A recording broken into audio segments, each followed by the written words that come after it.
Viewer discretion is strongly advised. The following is for educational and entertainment purposes only. This report delves into the FBI's shocking discovery of Sean Carter's hidden financial assets, as detailed in federal investigation records, financial analysis reports, and insider accounts.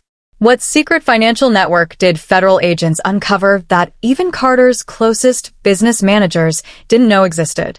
Why did forensic accountants describe his hidden asset structure as the most sophisticated wealth concealment system they've ever encountered? And what jaw-dropping discovery in an underground vault has tax authorities calling this the most elaborate financial shell game in entertainment history? In a classified federal operation that spanned 3 continents, FBI financial crime specialists exposed what investigators are now calling a shadow empire, a labyrinthine network of hidden assets, offshore accounts, and physical wealth stockpiles belonging to Sean Carter that remained completely invisible to previous investigations. For years, financial regulators, business associates, and even Carter's inner circle believed they understood the full scope of his wealth. What federal agents uncovered proves they had only glimpsed the surface layer of a financial iceberg meticulously designed to stay hidden forever. For decades, Sean Carter, a music mogul and cultural icon, projected an image of transparent success.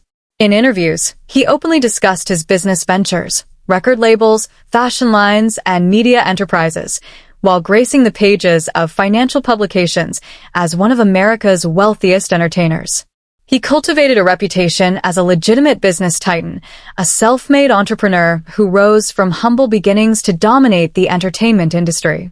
But beneath this carefully curated public empire lay a secret financial structure that no tax filing, no corporate disclosure, no public record ever captured. In a series of meticulously coordinated raids across multiple properties, federal agents unearthed evidence of a parallel financial system that operated entirely off the books, a system so intricate it stunned even the most seasoned investigators. Was it the encrypted financial ledgers concealed behind a false wall in one of Carter's luxury estates? Was it the shell company documentation hidden inside modified household items, disguised as everyday objects? Or was it the physical asset repositories that evaded even the most advanced aerial surveillance? Whatever sparked the breakthrough, federal agents discovered a wealth concealment system of unprecedented complexity, a structure that went far beyond standard celebrity wealth management or tax optimization. This was no ordinary financial strategy.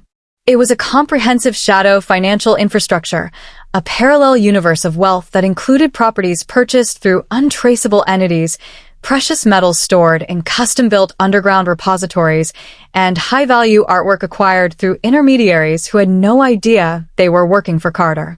When agents uncovered a climate-controlled underground facility beneath a seemingly ordinary property in rural Wyoming, even veteran financial crimes investigators were left speechless.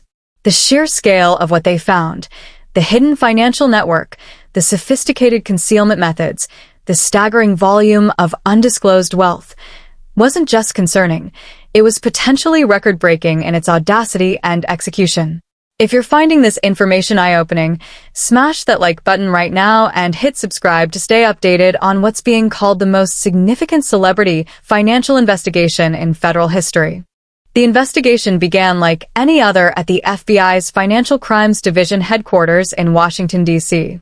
In a bustling conference room, agents pored over case files, their laptops glowing with data from financial intelligence reports. Analysts cross-referenced banking records, tax filings, and corporate registries, while the hum of low conversations filled the air as specialists prepared for the morning briefing on high-priority investigations. Coffee cups cluttered the long table, and the faint clatter of keyboards underscored the urgency of their work. But the atmosphere shifted dramatically when Special Agent Catherine Brooks, a seasoned investigator with a reputation for cracking complex cases, entered the room carrying a sealed evidence folder marked with unusual security classifications. The room fell silent. You could hear a pin drop. Some agents speculated the folder contained new international banking records, perhaps tied to a foreign money laundering scheme. Others assumed it related to the ongoing probe into Carter's financial disclosures, which had raised red flags but lacked concrete evidence. But the intensity in Catherine's usually composed demeanor as she placed the folder on the table signaled something far more significant. The senior investigative team exchanged wary glances as Catherine motioned for the division chief, Robert Callahan, to join her in the adjoining office. Through the glass walls, their animated but hushed conversation was visible to everyone, Catherine pointing emphatically at specific documents while Callahan repeatedly removed his glasses, a telltale sign of disbelief. Within minutes, the room's standard security protocols were escalated. Electronic devices were collected, and every agent present underwent additional identity verification. IT security specialists swept in to establish a secure communication environment, and satellite team members from field offices across the country were patched in through encrypted connections. These were extraordinary measures, rarely seen even in high-stakes cases, and they instantly heightened the focus throughout the division. This discovery changes everything about the investigation, a senior agent whispered to a colleague, their voice barely audible over the hum of activity. No one knew exactly what had been uncovered, but the urgency was unmistakable. By noon, similar scenes were unfolding across multiple federal agencies. At the IRS Criminal Investigation Headquarters in Virginia, forensic accountants were summoned to emergency briefings, their usual caseloads sidelined. At the Treasury Department's Financial Crimes Enforcement Network, FinCEN, analysts were reassigned from other investigations to focus exclusively on the influx of new data. At the Department of Justice, prosecutors with specialized expertise in complex financial structures were pulled into urgent strategy sessions, poring over legal precedents and drafting potential warrants. The scope is unprecedented. One financial crimes specialist texted a colleague, their message encrypted for security. They're calling in everyone with expertise in offshore structures and physical asset concealment. I've never seen mobilization at this level. Catherine Brooks, who had led investigations into organized crime syndicates and corrupt foreign officials, moved between briefings with a palpable sense of purpose. "We need to move quickly," she was overheard saying in the hallway. "Every hour matters if we're going to capture the full network before assets disappear." By mid-afternoon, unusual activity was detected at private airfields near several of Carter's known properties in California, New York, and Florida. Surveillance teams reported increased security personnel at these locations, and digital intelligence intercepted a surge in encrypted communications between associates linked to Carter's business interests. The pattern was impossible to ignore, a coordinated response to an unseen threat. The federal financial crimes apparatus was now mobilizing for what one insider described as the most comprehensive wealth concealment investigation in the division's history. This was no routine audit or carefully managed review of a celebrity's finances. This was a full-spectrum operation targeting a financial network of extraordinary sophistication, one that had operated undetected for years, possibly decades. As evening approached, tactical teams were briefed, search warrants were finalized, and surveillance positions were established across multiple states. Behind closed doors, operation leaders reviewed detailed floor plans, analyzed security systems, and studied potential concealment locations identified through advanced techniques like thermal imaging and energy consumption analysis. What had started as a routine financial investigation had transformed into a precisely choreographed multi-agency operation, poised to reveal assets and wealth concealment methods that federal agents hadn't thought possible for an individual to orchestrate. "I've kept a lot inside for a long time," said former FBI financial crimes specialist Michael Reed, speaking on condition of anonymity until his account was published in the Wall Street Journal.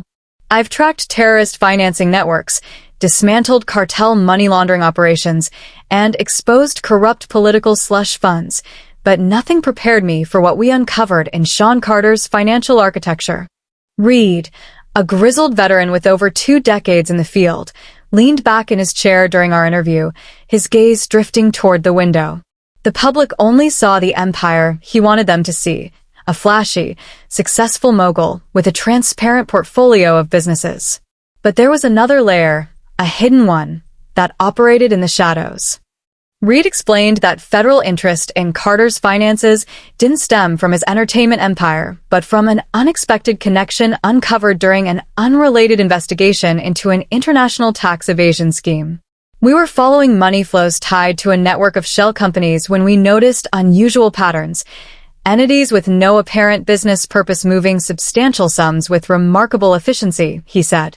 These transactions might have been dismissed as an analytical footnote if not for a seemingly minor detail that caught an analyst's attention. The transfers aligned with specific dates that, when cross-referenced, corresponded to major milestones in Carter's career: album releases, tour announcements, business launches. Individually, each correlation could have been coincidental. Collectively, they formed a pattern that demanded further scrutiny. Reed described how this initial thread unraveled the first layer of what would become an extraordinarily sophisticated financial concealment system. What distinguished this structure from typical celebrity wealth management was its complete separation from Carter's public financial world. This wasn't just clever accounting or aggressive tax strategies. This was a parallel financial universe, meticulously designed to have no visible connection to his public persona. No eye contact with anyone, Reed recalled, quoting a phrase from encrypted communications later uncovered. Carter maintained two entirely separate teams: the visible financial advisors who managed his public wealth, filed his taxes, and handled his public-facing investments, and a shadow team who operated his hidden financial system. Neither group knew the full scope of the other's activities. This compartmentalization extended to physical assets as well. Properties were purchased through layered entities that couldn't be traced back to Carter through conventional methods. Ownership records were documented only in encrypted files stored in secure, off-site locations. Even the architects and contractors who built specialized features into these properties, hidden rooms, secure vaults, underground facilities, were unaware of the ultimate client or the true purpose of their work. The investigation gained momentum when a confidential informant provided critical information about unusual construction at one of Carter's lesser-known properties, a sprawling estate in rural Wyoming. The source described architectural anomalies that raised red flags: walls with non-standard thickness, electrical systems with unexplained capacity, and subterranean development not reflected in any filed building permits. When investigators obtained warrants to examine utility usage at these properties, they uncovered further anomalies. Energy consumption patterns were inconsistent with the known features of the buildings. Certain properties were using climate control resources that suggested spaces far larger than what appeared in official records. "We started to see the outline of something bigger," Reed said, his voice steady but tinged with awe. These weren't just discrepancies, they were deliberate, designed to hide something massive. Reed paused, his eyes narrowing as he recalled a pivotal moment. Carter didn't even glance at his public-facing financial team when making decisions about his hidden assets. "We maintain two separate realities," he wrote in one encrypted message we later recovered. "The public wealth exists to satisfy external curiosity and create legitimate tax footprints. The real wealth remains invisible, untouchable, and permanent." The judge allowed this evidence, and from that moment, the entire investigation shifted gears. What agents uncovered wasn't part of any standard financial concealment playbook. It wasn't typical offshore maneuvering or creative accounting. It was a system developed over decades with extraordinary attention to detail, a financial fortress built to withstand scrutiny from even the most determined investigators. The breaking point came when financial intelligence units identified a pattern of high-value art purchases conducted through intermediaries who appeared to have no connection to Carter. These weren't just standard purchases through proxies, Reed explained. These were acquisitions structured through multiple layers of intermediaries, none of whom knew the identity of the ultimate buyer. The artworks would move through a series of locations, galleries, warehouses, private collectors, before disappearing from the market entirely. When investigators finally tracked the final destinations of several pieces, they discovered something extraordinary. The artworks had been transported to properties that, on paper, had no connection to Carter, but showed the same unusual energy consumption patterns identified at his known residences. "That's when we knew we were looking at something unprecedented," Reed said, his voice low with the weight of the revelation. Not just hidden assets, but a comprehensive system designed to create and maintain completely separate wealth streams that could never be connected to him through conventional financial investigation. With this understanding, Federal agencies began planning a coordinated operation that would ultimately reveal the full scope of what one prosecutor later described as the most sophisticated personal wealth concealment system encountered outside of dictators and oligarchs. The pre-dawn raids on 7 properties across 3 states, California, New York, and Wyoming, marked the culmination of months of intensive investigation into Carter's hidden financial network. According to federal operation reports and court filings, what agents discovered during these synchronized searches far exceeded even their most ambitious estimates. The typical high-net-worth individual might maintain offshore accounts or use shell companies to optimize tax positions, explained IRS Criminal Investigation Division Special Agent James Lee, a forensic accountant with 15 years of experience. What we encountered was categorically different, a financial infrastructure designed with military-grade compartmentalization and security that operated completely parallel to Carter's known financial world. The most significant discoveries came from a 200-acre property in Wyoming, which, on paper, belonged to a timber management company with no visible connection to Carter. The property, ostensibly developed as a modest corporate retreat facility, revealed the first major breakthrough when agents located a biometric security system concealed within what appeared to be an ordinary maintenance building. The entrance was sophisticated beyond anything we typically encounter, Lee detailed. Multiple verification systems, fingerprint, retinal scan, voice recognition protected what looked from the outside like a mechanical room. Inside, agents found an elevator that descended approximately 45 feet below ground to a facility that fundamentally altered their understanding of private wealth concealment capabilities. The underground complex, spanning roughly 15,000 square feet, was divided into several distinct sections, each dedicated to a different asset class, meticulously organized and secured. The first section housed physical currency and precious metals in a temperature and humidity-controlled environment that rivaled the vaults of major banking institutions. We discovered cash holdings in multiple currencies, US dollars, euros, Swiss francs, British pounds, vacuum-sealed in specialized packaging with dating systems indicating regular rotation to prevent degradation, stated the Federal Inventory Report.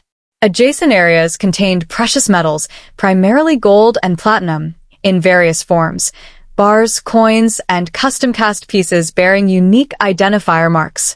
Forensic accountants estimated the value of these physical assets alone at approximately $90 million, none of which had ever appeared on any financial disclosure or tax filing connected to Carter. This wasn't just a stash, Lee said, shaking his head during an interview. This was a meticulously curated reserve, designed to function as a financial failsafe, completely off the grid. The facility's second section revealed an even more valuable holding, a private art collection stored in museum-quality conditions. The collection included works by Jean-Michel Basquiat, Carrie James Marshall, Kahind Wiley, and other prominent artists, primarily, but not exclusively focused on African-American creators, noted the evidence catalog. Many of these pieces had been reported in art world publications as sold to private collectors at auctions over the past 15 years. Art valuation experts consulted by the investigation estimated the collection's worth at between $120 million and $150 million, with documentation found on-site indicating that the acquisitions had been structured through as many as 5 layers of intermediaries to obscure the ultimate owner's identity. The level of planning was staggering, said art fraud specialist Dr. Emily Harper, who assisted with the valuation. Each purchase was a masterclass in anonymity, with no trace leading back to Carter. Perhaps the most surprising discovery was the facility's third section, a comprehensive physical document repository containing records of the entire shadow financial system. Unlike most financial criminals who've transitioned to digital records, this operation maintained meticulous physical documentation, explained forensic accountant Dr. Rebecca Young. Ledgers, ownership certificates, transaction records, they were preserved in a format that left no digital footprint whatsoever. These documents revealed the true scale of the hidden financial network, 41 shell companies spread across 19 jurisdictions, real estate holdings on 4 continents disguised through complex ownership structures, minority interests in privately held businesses that generated cash flow into the system, and strategic precious metal purchases timed to specific economic indicators. The level of financial sophistication was extraordinary, Dr. Yang noted. This wasn't just about hiding money from taxes or public disclosure. This was a comprehensive wealth preservation strategy designed to function independently from the global banking system, survive currency fluctuations, and remain operational regardless of potential legal challenges to its public assets. The operational security extended to the human element as well. Documents indicated that different aspects of the system were managed by individuals who had no knowledge of the overall structure, a cell-based approach more commonly associated with intelligence operations than private wealth management. Each component was handled by specialists who understood only their narrow responsibility, explained FBI financial crimes analyst Sofia Martinez. Property managers who maintained certain residences didn't know about the concealed secure rooms they contained. Art advisors who acquired pieces weren't aware of their final destination. Security personnel protecting physical assets didn't know whose wealth they were guarding. This compartmentalization extended to the specialized construction features found at multiple properties. At a Manhattan penthouse, agents discovered a hidden room behind a mechanized bookcase containing physical currency, jewelry, and portable high-value assets in a ready-to-transport configuration. At a Los Angeles estate, a concealed vault beneath the garage housed precious metals and documentation linking various components of the network. At a Miami beachfront condo, investigators found a hidden safe room accessible only through a biometrically secured passage disguised as a closet. Each location contained only fragments of the overall system, Martinez noted. No single location housed enough information to understand the complete network. It was only when we executed simultaneous searches that the full picture emerged. The most technically impressive element was a proprietary communication system connecting the various components of the operation. Unlike typical secure communication methods that leave some digital footprint, this system utilized a modified version of Cold War-era tradecraft, explained cybersecurity specialist Alex Johnson. Physical documents with concealed information, scheduled dead drops, and rotating one-time pads for encryption. In an age of digital surveillance, they created an analog system that was virtually untraceable. Financial analysis revealed that this shadow financial system had been under development for approximately 20 years, beginning with relatively simple offshore structures and evolving into the sophisticated network ultimately uncovered. Notably, the hidden assets appeared to represent wealth generated primarily from Carter's legitimate business activities, but channeled into this parallel system through increasingly complex methods. The legitimate income was effectively split at the source, explained Dr. Yang. Public earnings were properly reported and entered his visible financial world, but significant portions were diverted through transactions designed to appear as legitimate business expenses, which were then funneled to entities connected to this shadow network. What particularly surprised investigators was that this hidden financial infrastructure was entirely separate from any alleged illegal activities being investigated. This wasn't money laundering in the traditional sense, noted legal analyst Jonathan Pierce. This appears to be a legitimate wealth preservation system of extraordinary complexity, developed with a level of compartmentalization and security that goes far beyond standard asset protection strategies. As the scale and sophistication of the network became clear, federal authorities found themselves confronting a wealth concealment system that challenged existing frameworks for understanding how effectively high-net-worth individuals can hide assets while maintaining full operational control. This discovery fundamentally changes our understanding of private wealth concealment capabilities, concluded Special Agent Lee. The sophistication, security, and comprehensive nature of this system establishes a new paradigm for how we approach financial investigations of ultra-high-net-worth individuals. As investigators analyzed the extensive documentation recovered, a clearer picture emerged of the sophisticated control mechanisms that had maintained this parallel financial universe for nearly 2 decades. What's remarkable isn't just the assets themselves, but the control system that managed them while maintaining absolute secrecy, explained former Treasury Department financial intelligence analyst Rachel Morgan. Carter's system employed what intelligence professionals call cellular isolation, where each component operated independently with minimal knowledge of the broader structure. Financial advisors handled specific offshore entities without knowing who ultimately controlled them.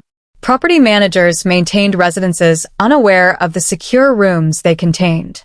Security specialists protected physical assets without knowing whose wealth they were guarding.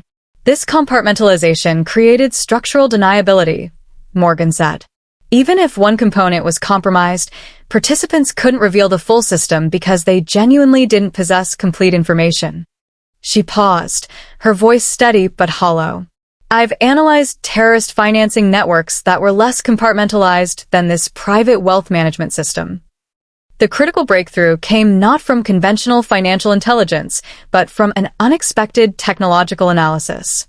It started with an analytical approach we'd been developing to identify potential underground facilities, explained Catherine Brooks.